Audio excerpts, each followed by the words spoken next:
إن الحمد لله نحمده ونستعينه ونستغفره ونؤمن به ونتوكل عليه ونعوذ بالله من شرور أنفسنا ومن سيئات أعمالنا من يهده الله فلا مضل له ومن يضلل فلا هادي له وأشهد أن لا إله إلا الله وأشهد أن محمدا عبده ورسوله اللهم صل على محمد وعلى آل محمد كما صليت على إبراهيم وعلى آل إبراهيم وبارك على محمد وعلى آل محمد كما باركت على إبراهيم وعلى آل إبراهيم إنك حميد مجيد فأعوذ بالله من الشيطان الرجيم بسم الله الرحمن الرحيم إن الذين قالوا ربنا الله ثم استقاموا تتنزل عليهم الملائكة ألا تخافوا ولا تحزنوا وأبشروا بالجنة التي كنتم توعدون صدق الله مولانا العظيم وقال رسول الله صلى الله عليه وسلم أفضل الصيام بعد رمضان شهر الله المحرم أو كما قال عليه الصلاة والسلام இந்த உலகத்தை படைத்து பரிபாலித்து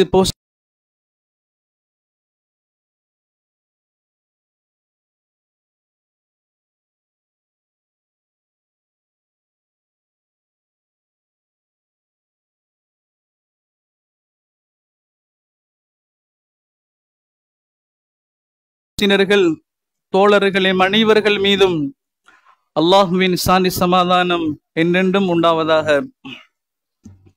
புனித ஜும்மாவுடைய கடமையை நிறைவேற்றுவதற்காக வேண்டி அல்லாஹுடைய மாளிகையில் இஅ்திகாஃபுடைய நியத்தில் அமர்ந்திருக்கும் கண்ணியத்துக்குரிய சகோதரர்களே, பெரியோர்களே, இந்த உலக வாழ்க்கையில் அல்லாஹு ரப்புல் இஸ்ஸத் எந்த விடயங்களை பின்பற்றி ஒழுகுமாறு பணித்திருக்கிறானோ அந்த விடயங்களை எமது வாழ்க்கையில் பின்பற்றி ஒழுகுமாறும், எந்த விடயங்களை முற்றுமுழுதாக தவிர்ந்து வாழுமாறு அல்லாஹ் தடுத்திருக்கிறானோ அந்த விடயங்களை எமது வாழ்க்கையில் இந்த முற்றாக தவிர்ந்து கொள்ளுமாறும் முதலில் எனக்கும் பிறகு உங்களுக்கும் வசியத்தும் நசீஹத்தும் செய்து கொள்கின்றேன்.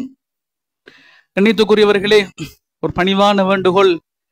எல்லோரும் ஒரு வெப்பமான நிலையில் சூடான நிலையில் ஜும்மாவுடைய கடமை நிறைவேற்ற வந்திருக்கிறோம்.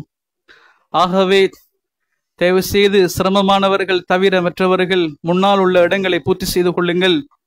தூக்கம் வரக்கூடியவர்கள் இருக்கைகளை மாற்றி உற்சாகமாக இருந்து கொள்ளுங்கள். அல்லாஹு சுப்ஹானஹு வ தஆலா இந்த ஜும்மாவின் மூலமாக பிரயோசனம் அடையக்கூடிய கூட்டத்தில் அல்லாஹ் எம் அனைவர்களையும் சேர்த்தருள்வானாக. கண்ணியத்துக்குரியவர்களே, ஒரு சிறந்தொரு மாதத்தில் சிறந்தொரு தினத்தில் ஹிஜ்ரி ஆண்டின் முதலாவது மாதத்தில் முதலாவது ஜும்ஆவை நிறைவேற்றக்கூடிய பாக்கியத்தை அல்லாஹ் எமக்கு நசீபாக்கி இருக்கிறான். அல்லாஹ் சுப்ஹானஹு வ தஆலா இறுதி மூச்சு வரைக்கும் புனித தீனுல் இஸ்லாத்தில் நிலைத்திருந்து கலிமாவோடு மரணிக்கக்கூடிய பாக்கியத்தை அனைவருக்கும் அல்லாஹ் நசீபாக்குவானாக. அன்புக்குரியவர்களே, ஒரு மனிதனுக்கு கிடைக்கக்கூடிய மிக பெரும் ஒரு பாக்கியம் நல்ல விடயங்களை செய்வதற்காக வேண்டி நேர காலத்தோடு ஆர்வத்தோடு உற்சாகத்தோடு தேக ஆரோக்கியத்தோடு அந்த இபாதத்தை நிறைவேற்றக்கூடிய பாக்கியம் கிடைக்குமாக இருந்தால் அவருக்கு அல்லாஹுடைய தௌஃபீக் கிடைத்திருக்கிறது என்பதற்குரிய அடையாளம். ஏனென்றால் இந்த உலகத்தில் அல்லாஹ் அவனுடைய அடியார்களோடு 3 விதமாக நடக்கின்றான். ஒன்று, சில மக்களுக்கு அல்லாஹ்வுடைய தெரிவை கொடுக்கிறான், அவனுடைய சாய்ஸ். தெரிவென்றால் உலகத்தில் சிலர் ஆண்களாக படைக்கப்பட்டிருக்கிறார்கள், சிலர் பெண்களாக படைக்கப்பட்டிருக்கிறார்கள், சிலவைகள் மிருகங்களாக ஊர்வனங்களாக படைக்கப்பட்டிருக்கின்றன. சகோதரர்களே, இது அல்லாஹ் உலகத்தில் அவன் விரும்பியவர்களுக்கு விரும்பிய மாதிரி கொடுத்த அல்லாஹுடைய தெரிவு. இரண்டாவது இருக்கிறது அல்லாஹுடைய தௌஃபீக். தௌஃபீக் என்றால் நான் ஆரம்பத்தில் சொன்னதை போன்று ஒரு இபாதத்தை நிறைவேற்ற ஒரு மனிதன் முற்படுகிற பொழுது, எண்ணம் கொள்கின்ற பொழுது, அவனுக்கு வரக்கூடிய எல்லா தடைகளையும் தாண்டி அந்த இபாதத்தை நிறைவேற்றக்கூடிய வாய்ப்பு கிடைத்திருக்கிறது என்றால் அவருக்கு அல்லாஹுடைய தௌஃபீக் கிடைத்திருக்கிறது என்பதற்குரிய அடையாளம். மூன்றாவது அல்லாஹுடைய கபூலியத். ஒரு மனிதனுக்கு இரண்டும் கிடைத்திருக்கிறது, அல்லாஹுடைய கபூலியத் கிடைக்கவில்லை என்றால் சகோதரிகளே கஷ்டம், அது நஷ்டமாக மாறிவிடும். அல்லாஹுடைய கபூலியத் எப்பொழுது கிடைக்கும் என்றால் ஒரு மனிதனுடைய சக்கராத்தில், ஒரு மனிதனுடைய மௌத்துடைய நிலைமை, மௌத்துடைய அடையாளங்கள், சகோதரிகளே அவருக்கு அல்லாஹுடைய கபூலியத் கிடைத்திருக்கிறது என்பதை பறைசாட்டும். அன்பினியவர்களே, அல்லாஹ் சுப்ஹானஹு வ தஆலா அவனுடைய கபூலியத்தை பெற்றுக்கொள்ளக்கூடிய கூட்டத்தில் அல்லாஹ் அனைவரையும் சேர்த்தல்வானாக. முஹர்ரம் மாதம் மலர்ந்திருக்கிறது. ஹிஜ்ரி ஆண்டின் 1946வது ஆண்டிலே நாம் எல்லோரும் கால் பதித்திருக்கிறோம். கிரிகேரியன் அதே போர் சகோதரிகளை லுனர் என்று சொல்லக்கூடிய 2 கலண்டர் வளமுறை எமது சமூகத்தில் இருக்கிறது. ஒன்று, கிறிஸ்துவுக்கு பின் ஈசா அலைஹிஸ்ஸலாத்து வஸ்ஸலாம் அவர்களுடைய பிறப்பை மையமாக வைத்து கிறிஸ்துவர்கள் இந்த கிரிகேரியன் என்று சொல்லக்கூடிய இந்த கலண்டர் முறையை சகோதரிகளே அறிமுகப்படுத்தியிருக்கிறார்கள். எமது வீடுகளிலே அந்த கலண்டர்கள் தொங்கவிடப்பட்டிருக்கிறது. நாம் எல்லோரும் திகதி இடக்கூடிய நேரத்திலே அந்த திகதிகளை தான் இட்டு கொண்டிருக்கிறோம். இந்த குத்துபாவில் இருக்கக்கூடிய ஒரு சிறு பிள்ளையை சகோதரிகளை நிப்பாட்டி கேட்டால் மூச்சு விடாமல் அந்த கிரிகேரியனுடைய கலண்டருடைய மாதங்களை சகோதரிகளை சொல்லி முடிப்பார். ஆனால் இந்த லூனர் சொல்லக்கூடிய ஹிஜ்ரி ஆண்டு சந்திரனை மையமாக வைத்து கணக்கிடப்படக்கூடிய இந்த ஹிஜ்ரி மாதங்களுடைய எண்ணிக்கை, இந்த மாதத்தை சகோதரிகளே சொல்லுங்கள் என்றால் அதை சொல்லி முடிக்கக்கூடியவர்கள் அரிதானவர்களாகத்தான் இருப்போம். ஏனென்றால் நாம் எல்லோரும் இந்த சகோதரிகளே இந்த கிரிகேரியன் என்று சொல்லக்கூடிய இந்த சூரியனை மையமாக வைத்து நாட்காட்டியாக இருக்கக்கூடிய இந்த நாட்காட்டிக்கு நாம் எல்லோரும் விசிவாக்கம் அடைந்து விட்டோம். அன்பினியவர்களே, ஜனவரி, பிப்ரவரி, மார்ச், ஏப்ரல், மே, ஜூன், ஜூலை, ஆகஸ்ட், செப்டம்பர், அக்டோபர், நவம்பர், டிசம்பர் என்று சகோதரிகளை சொல்லுவோம். எத்தனை பேர் சொல்லுவோம்? முஹர்ரம், சஃபர், ரபியுல் அவ்வல், ரபியுல் தானி, ஜமாதுல் ஊலா, ஜமாதுல் ஆஹிரா, ரஜப், ஷஅபான், ரமலான், ஷவ்வால், துல் கஅதா, துல் ஹிஜ்ஜா. சகோதரிகளே எத்தனை பேர் இதை மனனம் விட்டு வைத்திருக்கிறோம். இங்க இருக்கக்கூடிய நானும் நீங்களும் எமது உள்ளத்தில் கை வைத்து கேட்டுக்கொள்வோம், எத்தனை வீடுகளில் சகோதரிகளே ஹிஜ்ரி ஆண்டின் கலண்டர் எமது வீட்டில் இருக்கின்றது? அகில இலங்கை ஜமியத்துல் உலமாவினால் ஒவ்வொரு மாதமும் கொழும்பு பள்ளிவாசலில் ஜமியத்துல் உலமாவும் பெரிய பள்ளிவாசலும் முஸ்லிம் சமய பண்பாட்டலுவர்கள் திணைக்களமும் சேர்ந்து ஏனைய உலமாக்களும் சேர்ந்து சகோதரிகளை பிறை பார்த்து ஒவ்வொரு மாதமும் கலண்டர் விநியோகம் செய்கிறார்கள். எங்களுடைய வீடுகளில் இல்லை என்றால், எமது பிள்ளைகளுக்கு, பெண் பிள்ளைகளுக்கு இது பற்றி அறிவு இல்லை என்றால், இன்ஷா அல்லாஹ் குதுபா முடிந்ததற்கு பிறகு ஜமியத்துல் உலமாவை தொடர்பு கொண்டு சகோதரிகளை அந்த கலண்டரை எடுத்து வீட்டிலே வையுங்கள். அல்லது acju.lk வெப்சைட்டுக்கு போய் அதை டவுன்லோட் பண்ணி அதை சகோதரிகளை பிரிண்ட் அவுட் எடுத்து வீட்டிலே ஒட்டி வையுங்கள். சின்ன பிள்ளைகள், எமது வீட்டிலே வளரக்கூடிய குழந்தைகள், எமது மனைவிமார்கள், பெண்களுக்கு ஹிஜ்ரி ஆண்டுடைய மகத்துவத்தை சொல்லிக் கொடுங்கள். இஸ்லாம் மார்க்கம் ஒரு தனித்துவமான மார்க்கம். சகோதரிகளே, ஸல்லல்லாஹு அலைஹி வஸல்லம் அவர்கள் திகதி இடுவதிலிருந்தும்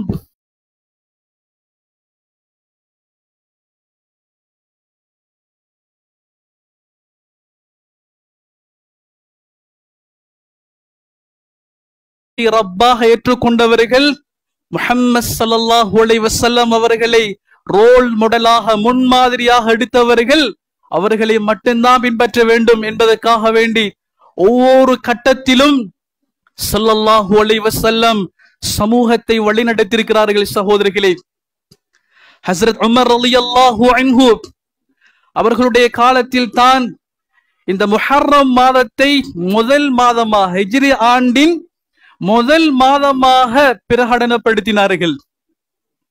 ஏனென்றால் அங்கு வரக்கூடிய கடிதங்களை பார்த்தார்கள், வரக்கூடிய டாக்குமெண்ட்ஸ் பார்த்தார்கள். அங்கே எழுதப்பட்டிருக்கிறது, ஈசா அலைஹிஸ்ஸலாத்து வஸ்ஸலாம் அவர்களுடைய பிறப்பை வைத்து சகோதரிகளே அதை மையப்படுத்தி இங்கு இப்ப நாங்கள் பார்க்கக்கூடிய அந்த கிரிகேரியன் என்று சொல்லக்கூடிய அந்த கலண்டர், அந்த நாட்காட்டி திகதி தான் அங்கே பதியப்பட்டிருந்தது. உமர் ரலியல்லாஹு அன்ஹு சஹாபாக்களோடு ஆலோசனை செய்தார்கள். நாங்கள் எங்களுக்கென்ற ஒரு ஐடென்டிஃபிகேஷன், எங்களுக்கென்ற ஒரு அடையாளத்தை உருவாக்கி கொள்ள வேண்டும். முஸ்லீம்கள் என்ற தனித்துவத்தை பாதுகாத்துக் கொள்ள வேண்டும். நாங்கள் ஹிஜ்ரியை மையப்படுத்தி எமது மாதங்களை நாங்கள் திகதியிட வேண்டும், நாட்களை திகதியிட வேண்டும் என்று ஆலோசனை செய்தார்கள்.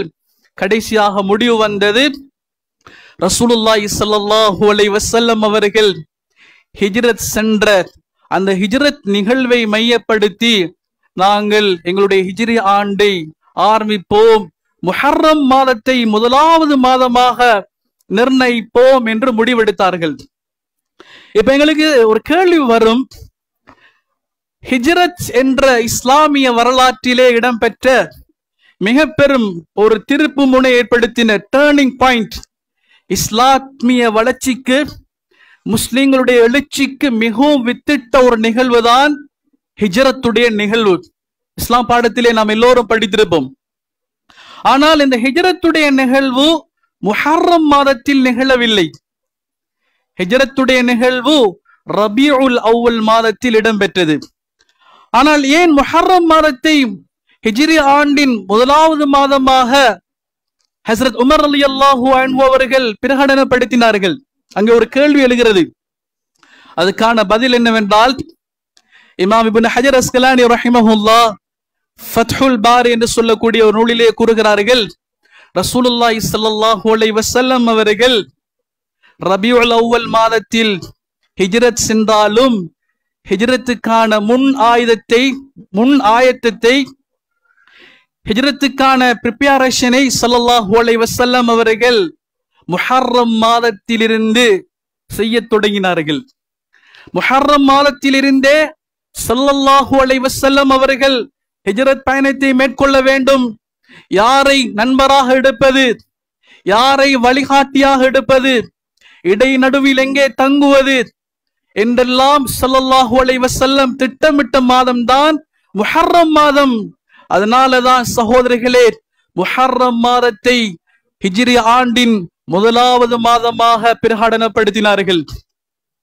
ஸல்லல்லாஹு அலைஹி வஸல்லம் கூறினார்கள், அஃலலுஸ் ஸியாம் பஅத ரமலான் ஷஹ்ருல்லாஹில் முஹர்ரம். தோழர்களே, ரமலானுக்கு அடுத்ததாக அல்லாஹ்வுக்கு மிகவும் விருப்பமான நோன்பு என்ன தெரியுமா? ஷஹ்ருல்லாஹில் முஹர்ரம்.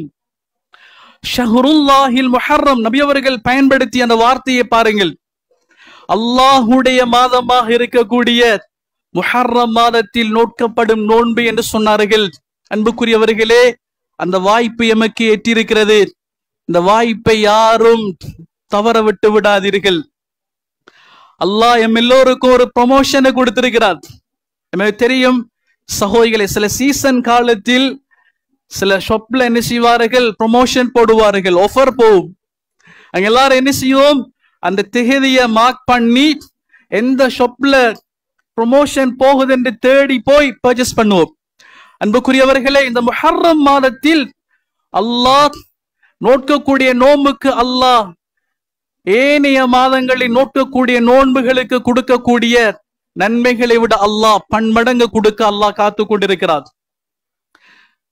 உலமாக்கள் விளங்கப்படுத்துகிறார்கள், முஹர்ரமுடைய ஆரம்ப 10 நாட்களில் நோன்பு நோற்றுக் கொள்வது சுன்னத். அதிலும் மிகவும் முக்கியமான ஒரு நோன்புதான் ஆஷுரா என்று சொல்லக்கூடிய முஹர்ரம் மாதத்துடைய 10வது தினத்தில் நோக்கப்படும் நோன்பு. இன்ஷா அல்லாஹ் எதிர்வரும் ஞாயிற்றுக்கிழமை முஹர்ரம் மாதத்துடைய 10வது நாளை சந்திக்க இருக்கிறோம். ஸல்லல்லாஹு அலைஹி வஸல்லம் அவர்கள் மதீனாவுக்கு வந்ததன் பிறகு அங்கு பார்த்தார்கள், சில மக்கள் நோன்பு நோற்றிருந்தார்கள். அவர்களிடம் விசாரித்த பொழுது அவர்கள் சொன்னார்கள், இந்த முஹர்ரம் மாதத்தில் தான் மூசா அலைஹிஸ்ஸலாத்து வஸ்ஸலாம் அவர்களும் அவர்களுடைய கூட்டத்தினர்களும் ஃபிரௌனுடைய பிடியிலிருந்து பாதுகாக்கப்பட்டார்கள். அல்லாஹ் அந்த நைல் நதியிலிருந்து அல்லாஹ் அவர்களை பாதுகாத்தான். அல்லாஹ்வுக்கு நன்றி செலுத்தும் முகமாக நாங்கள் நோன்பு நோற்றுக் கொண்டிருக்கிறோம் என்று கூறினார்கள். இந்த பதிலை கேட்ட முஹம்மது ஸல்லல்லாஹு அலைஹி வஸல்லம் அவர்கள் சஹாபாக்களுக்கு சொன்னார்கள், தோழர்களே, மூசா அலைஹிஸ்ஸலாத்துக்கு அல்லாஹ் கொடுத்த வெற்றிக்காக இந்த யூதர்கள் நன்றி செலுத்துகிறார்கள் என்றால் இவர்களை விடவும் நாங்கள் மிக ஏற்றமானவர்கள். நாங்கள் 10வது தினத்தில் நோன்பு நோற்றுக் கொள்வோம் என்று சஹாபாக்களை, சகோதரிகளை ஆர்வப்படுத்தி நோன்பு நோட்டார்கள். நபி அவர்கள் இங்கே ஒரு முக்கியமான விஷயத்தை செய்தார்கள். யூதர்களுக்கு மாற்றம் செய்ய வேண்டும். முஸ்லிம்களாக இருக்கக்கூடிய நாங்க எங்களுடைய ஐடென்டிபிகேஷனை பாதுகாக்க வேண்டும். எங்களுடைய தனித்துவம், வணக்க வழிபாடுகளில் ஒருபோதும் எந்த கலாச்சாரத்துக்கும் நாங்கள் ஒப்பாக கூடாது. அதுக்காக வேண்டி ஸல்லல்லாஹு அலைஹி வஸல்லம் சொன்னார்கள், லைன் பகைது, நான் அடுத்த வருடம் இன்ஷா அல்லாஹ் உயிரோடு இருந்தால் 9வது தினமும் நோற்றுக் கொள்வேன் என்று சஹாபாக்களுக்கு கூறினார்கள். அல்லாஹுடைய ஏற்பாடு சகோதரிகளே, அடுத்த வருடம் ஸல்லல்லாஹு அலைஹி வஸல்லம் அவர்கள் மரணித்து விட்டார்கள். அன்பினியவர்களே, அதனால 9வது தினத்திலும் 10வது தினத்திலும் இன்ஷா அல்லாஹ் இந்த வருடம் நோன்பு நோற்றுக்கொள்ள நியத்து வைத்துக் கொள்ளுங்கள். உலமாக்கள், மார்க்க சட்ட வல்லுநர்கள் கூறுகிறார்கள், ஒருவரால் 9வது தினத்தில் நோட்க முடியாவிட்டால் 10வது தினம் 11வது தினத்தில் நோற்றுக் கொள்ளுங்கள். இன்னொருவர் இருக்கிறார், பலகீனமானவர், பிசிக்கலி மென்டலி அவர் ஒரு பலகீனமானவர், உடல் பலகீனமுற்றவர். இவரால் ஒரு தினத்தில் மட்டும்தான் நோன்பு நோக்க முடியும். ஆஷுராவுடைய தினத்தில் மட்டும்தான் இவரால் நோக்க முடியும் என்றால் சகோதரிகளே, அவருக்கு இஸ்லாம் சொல்லுகிறது, நீங்கள் ஒரு நோன்பு நோற்றாலும் போதுமாக இருக்கும் என்று. ஆனால் இன்ஷா அல்லாஹ் 9, 10 நோன்பு பிடிப்பதற்காக வேண்டி நியத்து வைத்துக் கொள்ளுங்கள். அன்புக்குரியவர்களே, இந்த முஹர்ரம் மாதம் இருக்கிறதே, அல்லாஹ் சுப்ஹானஹு வ தஆலா இந்த மாதத்தில் பல நிகழ்வுகளை அல்லாஹ் நடாத்தாட்டினான். சில சந்தோஷமான நிகழ்வுகளும் நடைபெற்றன, சில கவலையான நிகழ்வும் நடைபெற்றது. சகோதரிகளே, எமக்கு தெரியும், ஹுசைன் ரலியல்லாஹு அன்ஹு அவர்கள் கர்பலாவுடைய களத்திலே ஷஹீதாக்கப்பட்டதும் இந்த முஹர்ரம் மாதத்தில் தான். மூசா அலைஹிஸ்ஸலாத்து வஸ்ஸலாம் அவர்கள் பாதுகாக்கப்பட்டது இந்த முஹர்ரம் மாதத்தில் தான். யூனுஸ் அலைஹிஸ்ஸலாத்து வஸ்ஸலாம் அவர்கள் மீனுன் வயிற்றுக்குள் இருந்து வெளியேற்றப்பட்டது இந்த முஹர்ரம் மாதத்தில் தான்.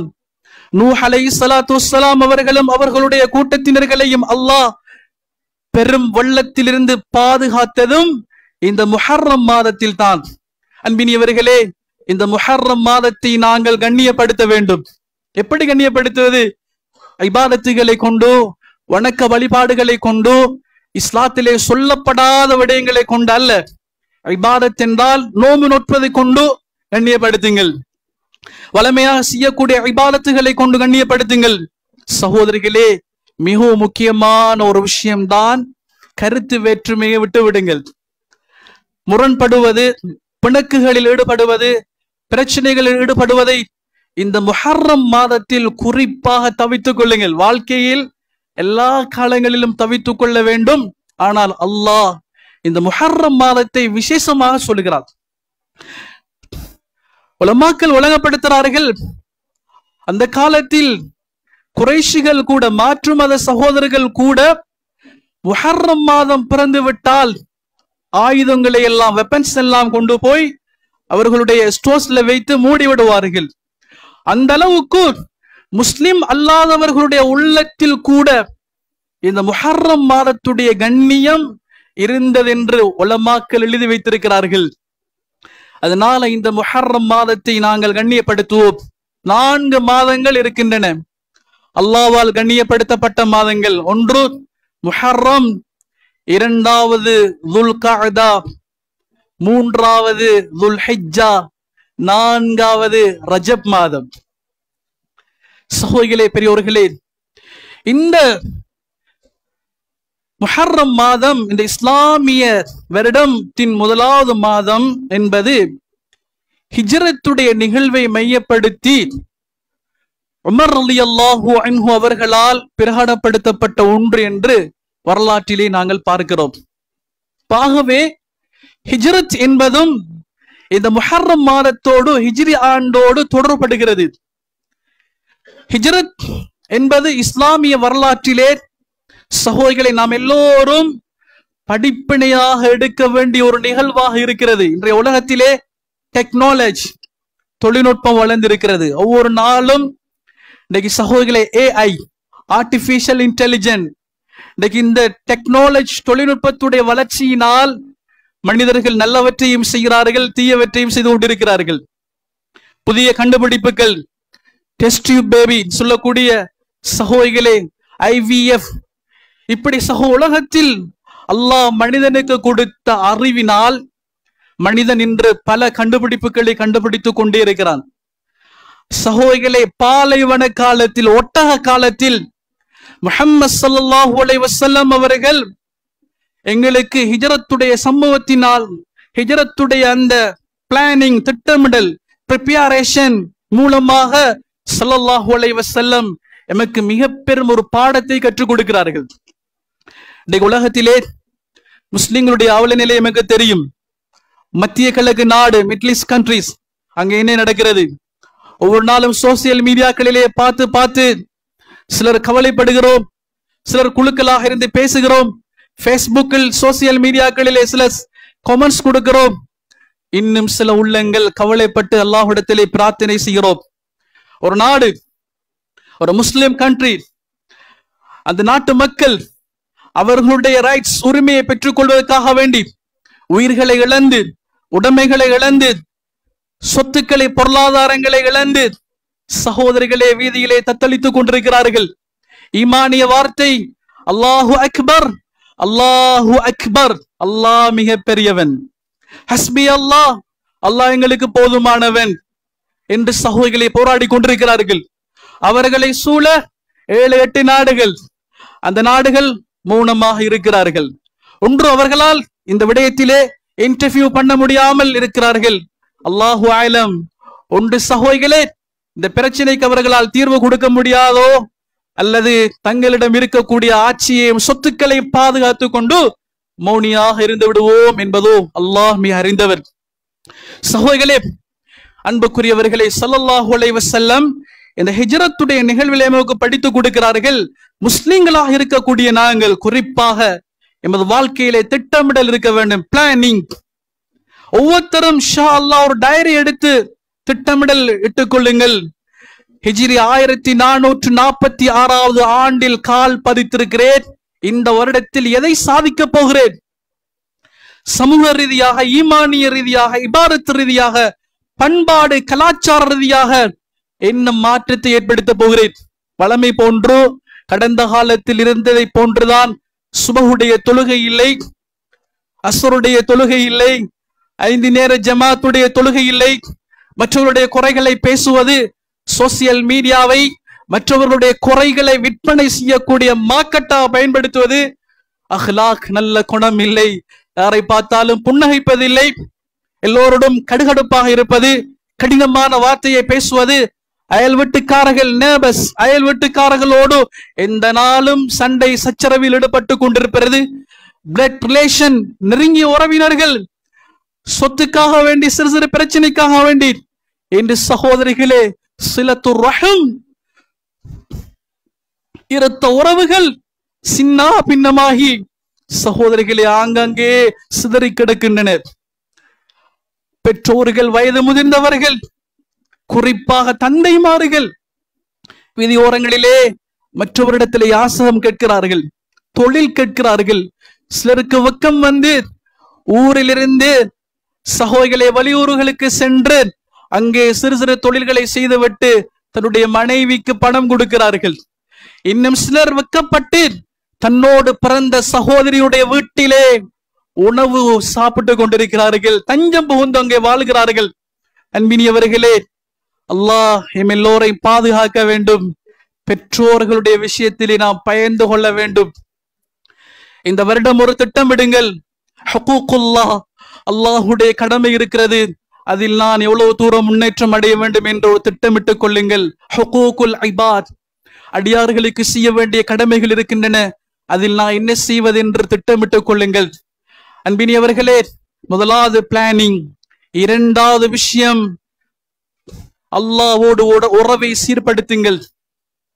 அல்லாஹ்வோடு நெருக்கமான உறவை சீர்படுத்துங்கள். எந்த சமூகம் ஆத்மீகத்தோடு, ஸ்பிரிச்சுவலோடு எந்த சமூகம் பயணிக்குமோ அந்த சமூகத்தை யாராலும் மிகைக்க முடியாது. சகோதரிகளே, இன்று அந்த நாட்டிலே அந்த மக்கள் உரிமைக்காவணி போராடுகிறார்கள். நிச்சயம் அவர்களுக்கு வெற்றி இருக்கிறது, சந்தேகம் கிடையாது. ஸல்லல்லாஹு அலைஹி வஸல்லம் கூறிவிட்டார்கள், கஷ்டத்துக்கு பின்னால் அவர்களுக்கு இலேசு இருக்கிறது.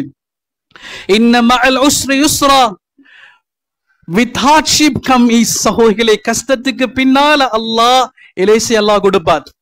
ஹிஜ்ரத்துடைய பயணம் நமக்கு தெரியும். 10 வருடம் மக்காவிலே கஷ்டப்பட்டார்கள். சில சஹாபாக்கள் மாமிசத்தை சாப்பிட்டார்கள், இலை கொலைகளை சாப்பிட்டார்கள்.